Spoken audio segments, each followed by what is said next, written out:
Hey, what's up, everybody? I am Demetrius Davis, lead pastor of City Point Community Church, the dopest church on the planet. And I have with me today Dr. Gina A.S. Robinson, who is with us. And we're going to have a conversation to kind of intro this series that is kicking off at City Point Community Church that Gina is helping out with, entitled Heaux, Breaux. And it's a takeoff on Jazmine Sullivan's album, Hotels, as well as Hotels Motels, the deluxe album that has just launched to critical acclaim, sparked so much conversation. This has been a thing, a couple years coming for me to finally sit down and do something with it, bringing it to City Point Community Church. So excited to have you be a part of this, Gina. Thank you so much for doing this with me, and I'm just excited for us to get into some preview conversation that I believe is going to be really dope. You're going to be joining us on the first Sunday in February, but we'll just do some teasers to just jump into some conversation that I believe can be beneficial to the church. So you want to take a minute to introduce yourself? Sure. My name is Gina A.S. Robinson. I am a recently minted PhD from Garrett Evangelical Theological Seminary. I study the lives of Black girls and young Black women, just the everydayness of what it means to be a Black woman in the 21st century. So a lot of my work is based on my own life, but also on the stories that I hear from other young women. So I'm excited to be a part of this conversation in which we are talking about a variety of stories, as sung through Jazmine Sullivan and as told through many women on the album. Awesome. So thank you for being here. So one of the things that I love about you is when it comes to like this conversation, these kinds of conversations, like you're able to talk about them in ways that are like highly intellectual, highly thoughtful, and highly theological. And this is the perfect album to do that. So let's get into it. So tell me like where you were, kind of tell me the headspace you were in when you heard the album for the first time, and just how you processed it. Yeah, when I heard the album the first time, it was as if someone was peeking into my life, into my friend's life, like my homegirl's life, but also some of the guys that I know found so much resonance with the stories. So I was struck by the stories that were within the song, but particularly the stories that were within the interludes, because they were so real, right? There's an honesty and an authenticity, and the experiences that were shared are ones that we talk about, but they aren't always talked about in public. So to bring these conversations to the fore, like maybe you've had a conversation with a friend on the phone, or maybe you've had a few drinks at the bar, you've talked about it with some friends over brunch. But to have that conversation with people who are also believers and followers of Christ, it can bring out other aspects of our lives when it comes to romantic relationships and the ways in which we engage with one another. Yeah. I think it did the same thing for me, right? So my homegirl, Candace Bimbo, she did a lot of work when the album first came out, and so definitely want to shout her out. If you haven't checked out the article on Glamour, like go check that out. She interviewed Jazmine Sullivan, also did a phenomenal piece. I was actually on for a part of it on Clubhouse. That was back when Clubhouse had its 20 minutes of fame. And she had a ton of people on Clubhouse just kind of dialoguing about the album. And I was a fly on the wall because it was mostly sisters that were part of the conversation. I was just a fly on the wall, just like listening and processing, right? But I had also just in processing the album myself, I saw aspects of myself in romantic relationships, right?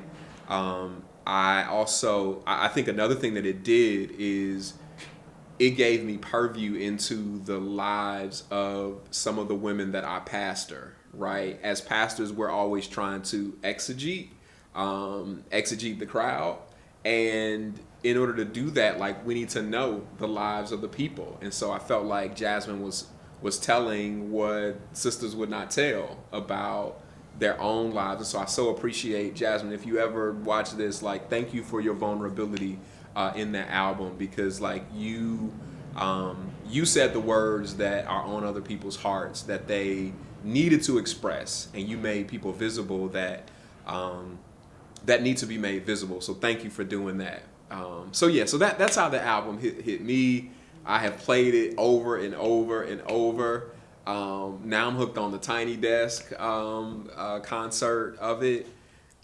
I will say the reason that throughout the course of like these 2 years, I have constantly felt like I gotta bring this to church. I gotta bring this to church, is because there is a response, if you will, or a conversation that needs to engage also men that the album sort of raises up, right? I feel like the things sit out there.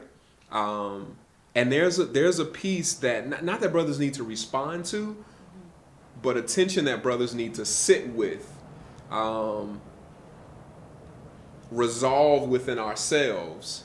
And also she raises some pain that is absolutely in some ways like gender neutral, like or gender agnostic. Things that can apply to guys as well. So that's what I've been excited about so far about the album. Yeah, same here. Cool. So let's jump into some stuff, right? So you and I, we're gonna get together first Sunday in February. It'll be you, me, Reverend Steve Thurston from Chicago will be with us as well, and we're gonna talk about A Girl Like Me. Mm-hmm. And I know that hit for you. Talking to Tia, my assistant, almost anybody I talk to about the album, like that particular song just sits with people. And so I love just kind of from your perspective to hear like when you think about that song, in what ways it hits for you. Yeah, that one hit hard. And sort of the placement on the album too, to find it at the end after hearing so many stories that I maybe could or could not relate to, but to get to that one, it was like, uh-oh, she knows me. She knows my life, particularly my life in my 20s. When I was very much so involved in church. I was volunteering all the time. And I would describe myself as a good church girl. Mm-hmm. Grew up in church, have always been a part of church, dedicated to church, went to seminary. So like there's an amount of pouring into the church that I have done, and also buying into some of the messages that have come across pulpits, that have come across Instagram pages, that have come through groups that would tell you, if you live your life in a particular way and you are a woman of a certain age, a millennial, a zennial, Gen Z, and if you dedicate your faith to God, then God will bless that by blessing you with your husband. Mm-hmm. So I'm going to church every Sunday. I'm expecting to be seen, right? Mm-hmm. So it's so interesting because in being the church girl like me, I was the one who was trying to fly under the radar, but always there, always dedicated, and just knew that I would be noticed by my Boaz. Yes. And this is before really knowing what the Book of Ruth is about. Because if you follow this series up with the Book of Ruth and you really get into it, then you're going to get into some things. But that's neither here nor there at this point. But having those messages in my brain, and in many ways, those messages were dictating how I engaged in relationships. So I wasn't dating, right? And when I did date, I had particular expectations of how it ought to go. Okay. And I quickly realized that the men were not trying to date in the same way. We had different relational goals. We had different dating objectives. They wanted to have fun. I wanted to be serious, right? Mm-hmm. So the idea of dating was completely different. And I was the girl who was passed over.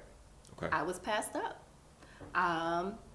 for a variety of reasons, which I'm sure we'll get into on February 5th maybe.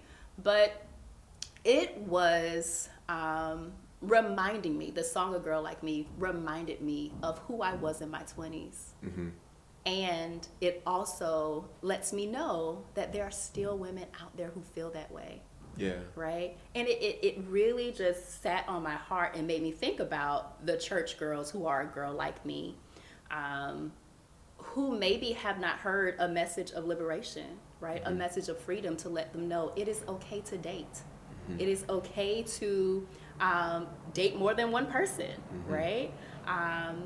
And it doesn't mean that God will be upset with you or God won't bless you because you are performing a certain type of femininity or womanhood that people will say is desirable, right? That's what they'll tell you. That's what's in the message. But the reality is that might not be the case, right? So when you talk about a brother's perspective and how brothers may engage with women if that is their choice in a particular way, then I think about just how there's a misalignment in message and also a misalignment in how we show up for one another relationally.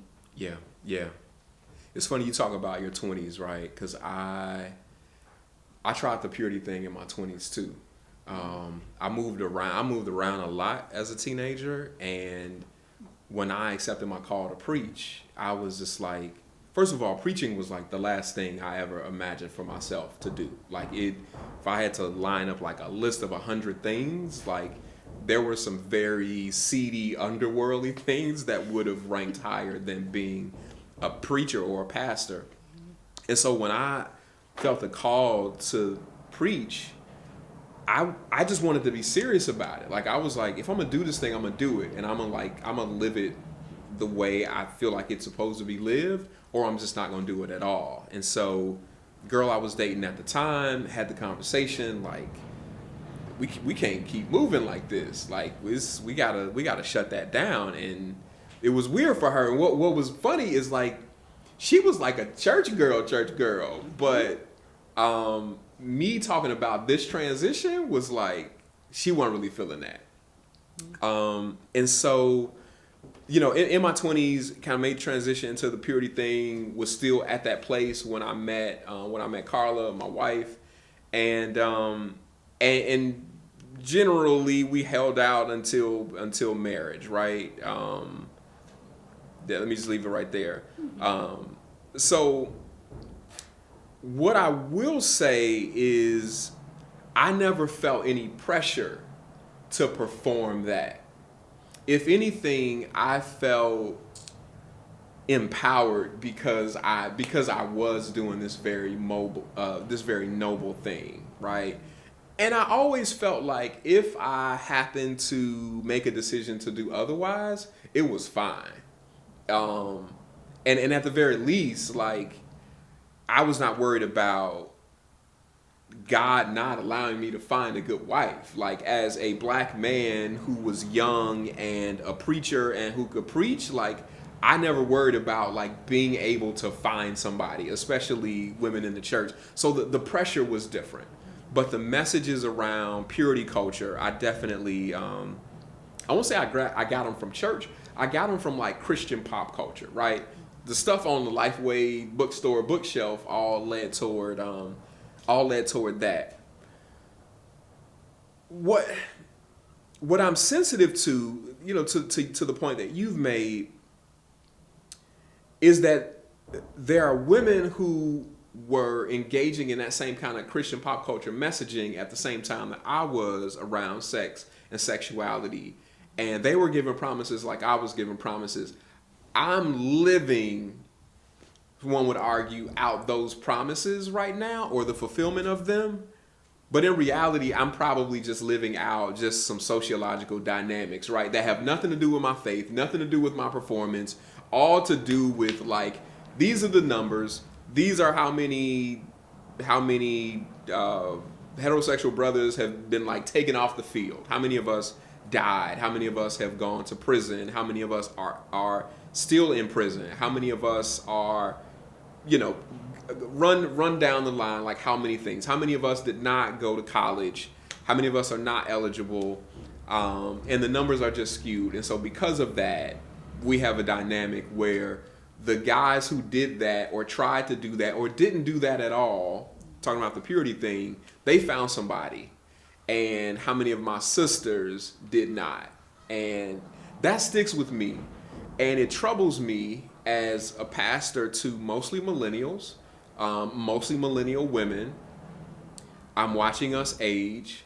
And I think that our conversation and our theology needs to be updated to reflect the times and the space that we live in. And so I'd love to even get your thoughts about that, because that is a very real thing that I'm struggling with right now is, do I still believe those things that I believed then regarding chastity?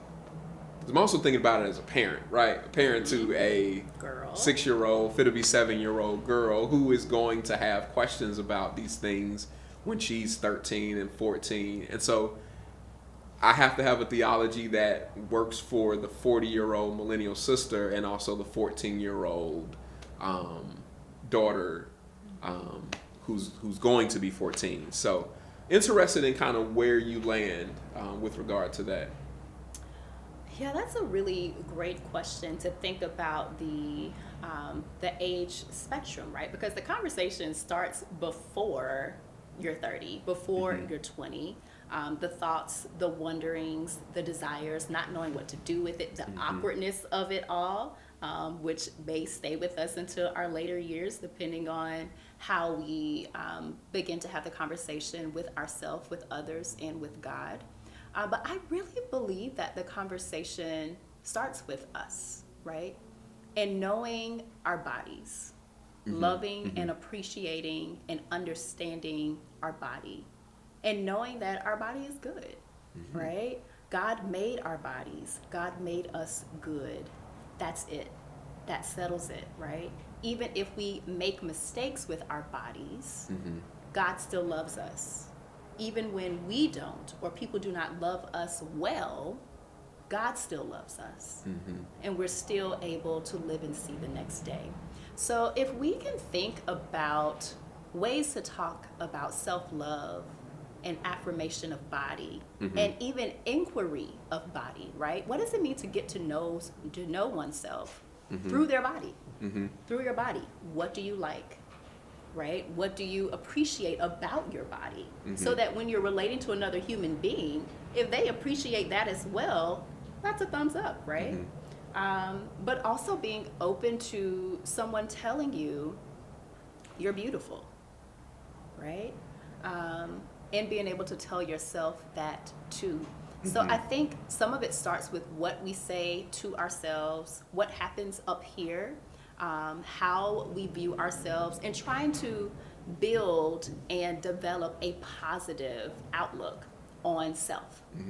And from there, we'll then know how to interact with people, because if they're not treating us and talking to us in a way that aligns with that affirmation, that knowing that we already have, which I believe God has blessed us with, and starting at age of 14 maybe, or even before that, we can begin that journey to discover all that God has already blessed us with and implanted in us. But I think it takes some age and some growth and some experiences to get to know oneself as it relates to who you want to date, what is your sexuality, what is your sexual preference, what is pleasure to and for you, and knowing also that pleasure is yours, right? It is okay to enjoy oneself and one's body with or without another human. So I think that those are some of the foundational thoughts that come up for me. And then also just like in thinking about it, also like theologically, remembering or beginning to reflect on some of the messages that have like come through to you, and whether you believe them or not, are you still acting on them? Because maybe now I'm 36 years old, so there are things that I don't believe anymore because I have unlearned some negative messages that have come through, some like bad theology that I received back during those purity culture days. But the question is, am I still relating to people in a way that is based on what I believed 10 years ago? Okay. Okay. You know, so how do we not only shift our thoughts, but then begin to shift our behavior and not feel shame? Yeah. And that's tough. Like that, what you just named right there, like the shame thing is what arrests people, not just when they're single, but also when they're married, right? I also know of married women who struggle to be their full sexual selves, or married men who struggle to be their full sexual selves because they've internalized all these messages that have come through bad theology that I now understand from like having taken church history and things like that, like where these sort of movements and progressions of the body is bad, the body is evil, your thoughts are evil, sexual desire is evil, sex is only utilitarian, that these messages have come from there. And so because of that, we tend to function in shame even when we're married or in a relationship where we feel comfortable exploring our sexuality. There's still this shame there. And so I recognize the need for just a lot of deconstruction to happen. And here's what I'm hoping to happen out of this series, right? We are sexual human beings, right? And if we won't admit it, Google will admit it. You know what I'm saying? Like the search engines will tell the truth about us in ways that society will not tell the truth on itself. Right. We are sexual human beings. It is consistent regardless of whether we are professing Christians or atheists. We are sexual human beings. We are making decisions about how we are going to engage in the sexual and romantic side of ourselves, but we often don't do it in healthy ways. And here's the challenge that I feel as a pastor. There is space within the church to help people be their healthier selves in all the other areas. But in this area of sex, it is a third rail that many of us just feel too afraid, too ashamed, there's that word again, to touch. And it needs to be touched so that wholeness and healing can happen. So that we can know better ways to relate to each other, because it is there that we are creating a lot of harm. We're doing a lot of harm to each other because we have not sought to make or let our theology sort of break into our bedroom. Mm-hmm. Yeah, that's powerful. To think about the ways in which we have limited theology or put it in a box, right? We will not merge the two together or blend the two together. And being seminary people, like seminary trained people, like we, again, like you said, we know where the foundations of that is, but how do we then translate that in a way that an ordinary layperson can begin to think about what are my thoughts about God and my body and sex and sexuality and how sexuality evolves over time, right? Or how maybe I never took the time to think about my sexuality, right? I am expected to be a particular way, and that is how I show up in the world. But the reality is, like you said, Google will tell us different. There is a continuum. There is a spectrum. You can enter in and exit out and enter back in a different space in different points of your life. But yes, it can be difficult to break the mold and have those conversations. So I commend you for starting the conversation in the ways that you have. Appreciate it. All right, cool. So I'm gonna call out some songs, and we just gonna fire off just the first thing that comes to mind. Okay. Bodies. Woo! That song to be the first song, it let us know what this album was going to be about. It let us know that we are going to get all of these stories straight with no chaser. So when I think about bodies, you know, I think about part of the story of my own life, and what it means to also reflect on the experiences that I have had, that I did not have, and why, right? And also, it's kind of fun to think about, to be honest, right? To reflect on that aspect of who I am and how I've evolved over time, because even when it comes to like sex and sexuality, I think there's so much there that we can know and get to know if we pause and reflect about it, right? So how have I grown? Like, how have my needs changed? How have my desires changed? How have my thoughts changed, right? Especially as I grow older as a woman. We don't always hear stories from older women about that. But I'm grateful that millennials are starting to open up, talk more as adult women, and hopefully we can carry that on as we move into a different generation. Yeah. And reach back and have an intergenerational conversation about sex and sexuality. I think that would be really helpful for us. Yeah, yeah. For me, I think about the double standard, right? Like the song, the cadence of the song almost has like a funeral dirge to it. Like it's mournful, right? The cadence of it, and it even starts off with like it's probably keyboard synthesizer or something, but it's kind of like an organ type of chords that are going on there. So I think about the double standard because as guys, we do not have to be mindful of a body count. If anything, like it is a badge. It is a badge amongst our homies. It's even a badge with our future partner, right? Like it's never a strike. It's in some ways it's a badge because he's had them all, and I'm the one that got them. And so I think about that double standard when I hear bodies.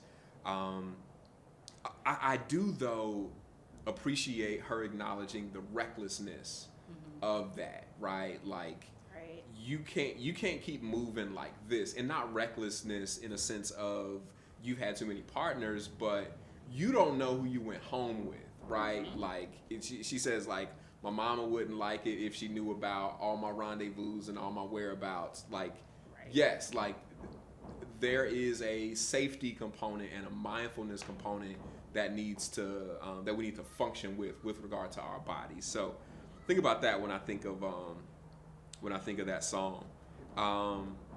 Antoinette's Tale. So there she talks about, of course, like the agency over body. Thoughts? Yes. So to go from bodies to talk about Antoinette's Tale and the agency over bodies, and how, like you said, there is a little bit of a double standard. It's to say that women ought not have power over their own bodies. Not to say she shouldn't have say, but like when it comes to who pursues who, and I think Antoinette talks about the guy didn't expect her to pull a him on him, and like when that happens, you know, it disorients the expectation of what a heterosexual relationship ought to operate like. Not that anybody's doing anything wrong, you know. Both are operating in their honest and authentic self, and if a man were to do it, you know, it would be okay, quote unquote. But because Antoinette's like, no, I'm making particular choices with my body. This is what it is. Take it or leave it. Interesting, because now you loop it into. So I'm gonna skip around. A Bro's Tale is followed by Roster on the deluxe album, right? And the brother says she pulled a me on me, right? He had shut everything else down. He's crazy in love with this woman. He doesn't say whether or not he expected it to be exclusive, but he is ready for it definitely to be exclusive. And she's like, bruh, you ain't getting your feelings, are you? Right. And that just, when I think about that one, I do think about the, whether we want to talk about the good guy or the bad guy turned good guy who is trying to make different choices and move in a different way. allows himself to be vulnerable and get shut down. And I wonder how this brother moved after that, right? Because I think a lot of brothers who are out there right now are moving the way they move because they were him at some point. At some point, they got vulnerable. They showed themselves. They allowed themselves to love. And in some cases, like, they found themselves in a situation like this brother does, or a situation like Anderson Paak describes on Price Tag, right? Where you with somebody and they see you as a price tag, right? Or they are trying to live soft life on you. So, and that's really what I'm hoping through this series to get at is, like, we have, I'm gonna just use the word, like, we have shitty ways of relating to each other romantically and relationally. Yes. On both sides. And I feel like both sides do it, or all sides, I should even say, do it in ways that are very primitive and that are about survival. We hurt in order to not get hurt, or we hurt as a means to help ourselves survive and thrive. Often it happens regardless of whether or not we are Christians. It's like our faith does not penetrate at all, like, our ethos as it relates to relationships. Right. We are just, those of us that are savages are Christian savages in relationships, right? Regardless of our theology. So that's what I see there.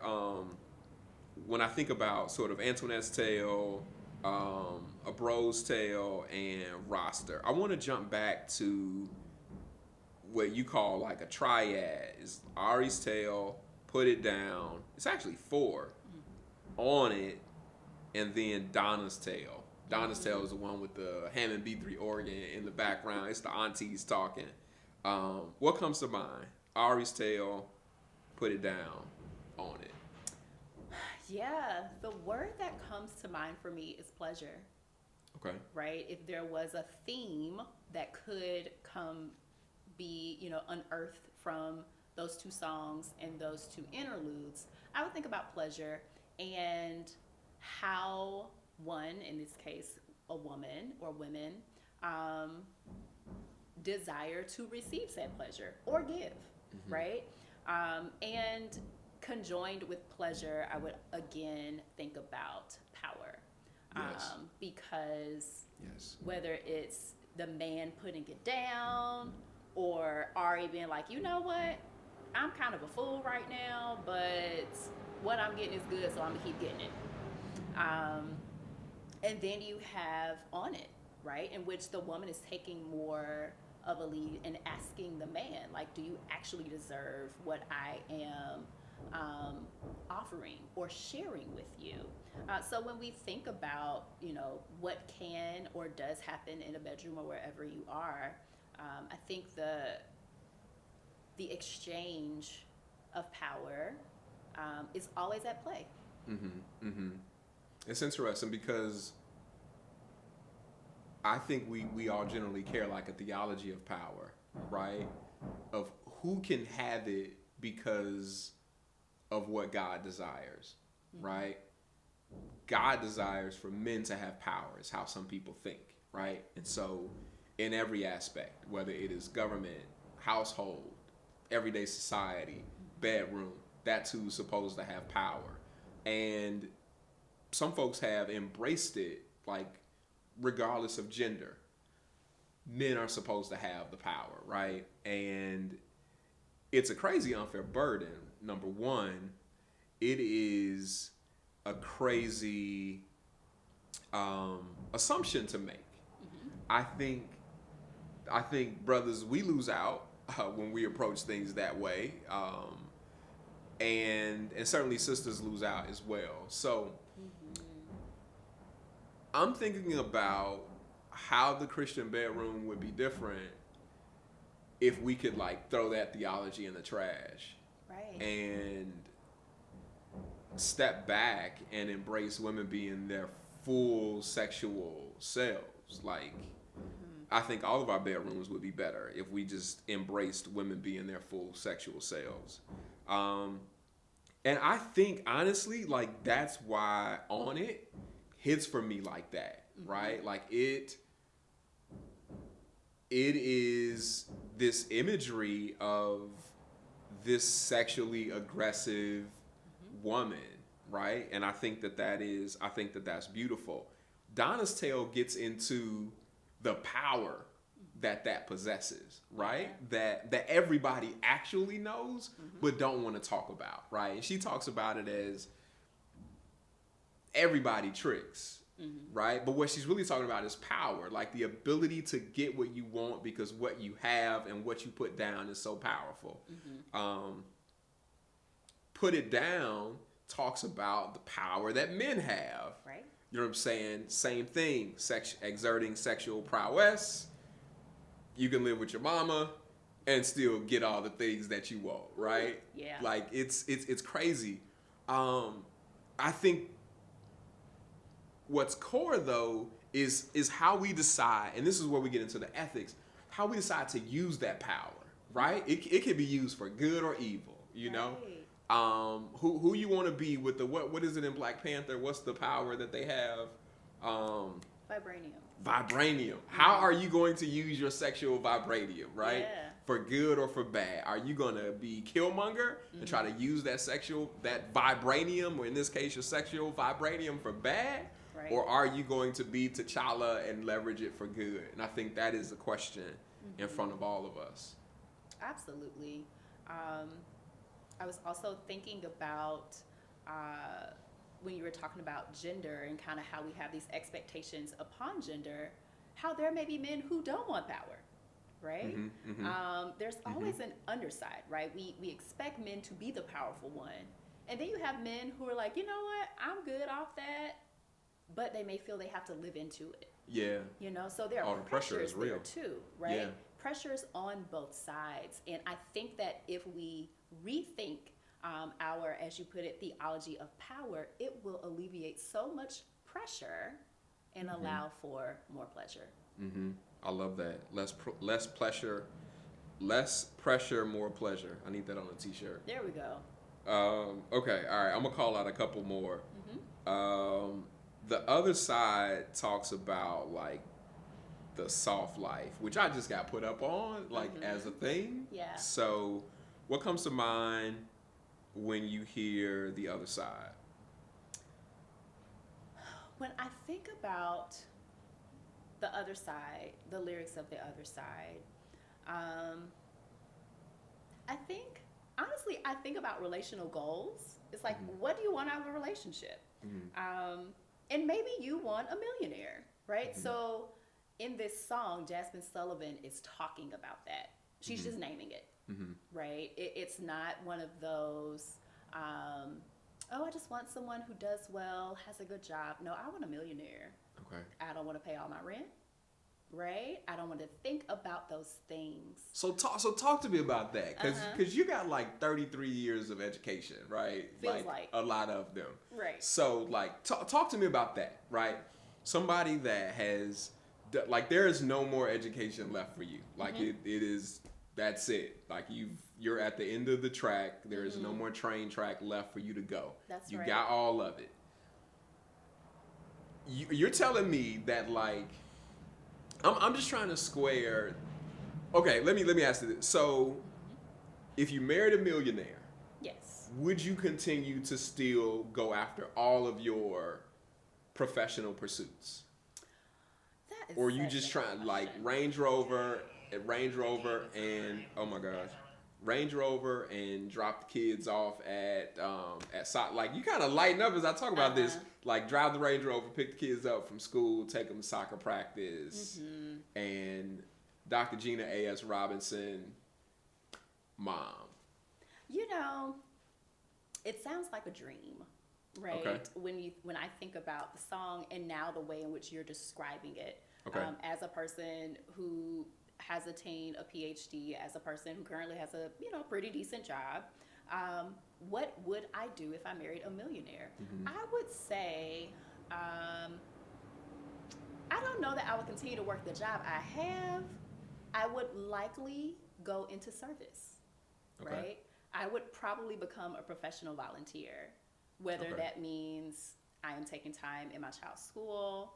My focus is education, so maybe I will find a way to work in the school, may run for a school board, right? I think it creates options for me Okay. that if I were to work a 9 to 5 and have a side hustle or two while also trying to be a mom, a partner, to my person, like I don't have time for that. Okay. And ultimately, I don't have time for myself. So when I partner with someone who is a millionaire, it creates opportunity and space for me to do the things that I would really love to do, which would be serve my community, whether it's serving my church or, who knows where I would find myself being more philanthropic. But also, it creates so much more space for myself Yeah. to Yeah. be, because I have not had that I see. while working and being in school, and would not have that as a working woman. I see. I know of some brothers who think that way. You know what I'm saying? Like that for them is goals, right? Yeah. And in some ways, like they are turned off by accomplished women because they want a woman to fill that role.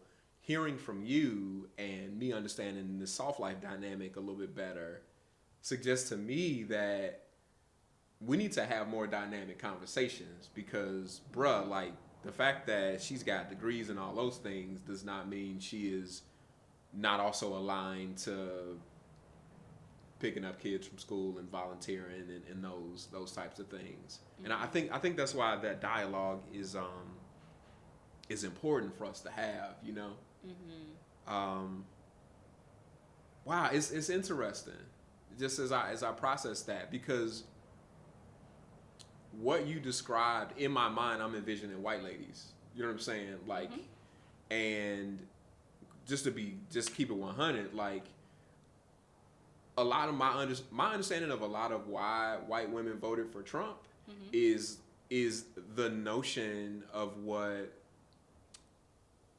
feminism presents, and even aspects of like progressive policy, like gender pay equality. That like for them, it's like you hoes don't even recognize it. Like I ain't even trying to work. Like not like trying to get equal pay. Like I want to have no pay. I want him to have more pay so that I don't have to have any pay.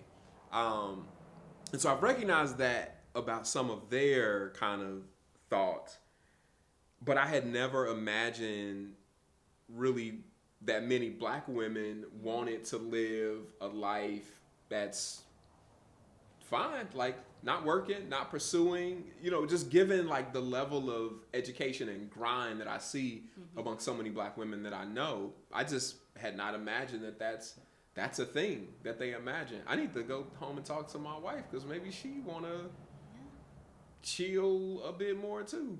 Right. And I mean, so we threw out the scenario of if I married a millionaire. $1 million in this economy ain't a whole lot, right? So I have to help economize that $1 million so it become multi-million dollars. But as you were getting at, like in the conversation you could potentially have with your wife, like maybe she want to chill a little bit. So honestly, when I stop working, I would probably still have some sort of something, right? Because I have a call on my life, and that may align with a job. But I would love to have a break. And black women don't always get to have a break. Amen. So if I were to, be able to have some of the accoutrements and opportunities that Jazmine talks about in that song, over a 3 to 5 year span of my life, just so I can breathe, I'm gonna come back better. Amen. I feel that. All right, I'm gonna give you one more. We talked about Girl Like Me. The last one I want to do is Jazzy's Tale and Hurt Me So Good. I've been playing those two a lot lately. I appreciate Jazmine's vulnerability there. she makes a point in Hurt Me So Good where she says, you don't know nothing about love, and I know you could do better, but you won't try for me. And I feel her, like, I feel like I am sitting across my desk from somebody that is in pastoral care, and they are describing what's going on in their relationship. And I hurt for her right there. Yeah. So tell me about that song, what that song either brings up for you or what you think about. Yeah, just thinking about the line that you reflected upon just now, I feel like that's so real. You know, I have found myself in relationships with people who just wouldn't change, right? Mm-hmm. Or they wouldn't do it for me. Mm-hmm. You know, Mm-hmm. so now with wisdom, I know that might speak to a misalignment that's there. Mm-hmm. But when that thing is happening, and maybe you're asking for something, you're being vulnerable, you're letting your partner know what you need from them, and they are seemingly choosing to not do that, Yeah. it's painful, right? Yeah. Because you can see it, you can recognize it, because maybe your partner is different with their child. Maybe your partner is different with their best friend. Mm-hmm. But for you, in the relationship, in that romantic relationship, they can't or won't do it. Yeah. So it feels like a slap in the face, honestly. Yeah. Yeah. Man, that's a heavy one. And I think it's that dynamic, like, that comes up in a line like that has continued to compel me. This needs to be a conversation in the church, because we need better relational ethics. We need to show up better for each other in relationships than the way that we do. I see dissonance between the ideas that we have for the kind of Black community that we want to create and the ways in which we show up in our relationships, Right. which are the foundations of the Black community, right? Like, I say that the foundation of the Black community, like, is the Black bedroom, right? The way we engage with each other there, the decisions that we make there ultimately impact the community that we create. Right. Will impact the next generation that comes behind us. We got to do better. We have to begin to ask ourselves a question like, how can my faith overlap with how I show up in my relationship? And so taking that situation, for example, in Hurt Me So Good, the ability to do better but not doing better.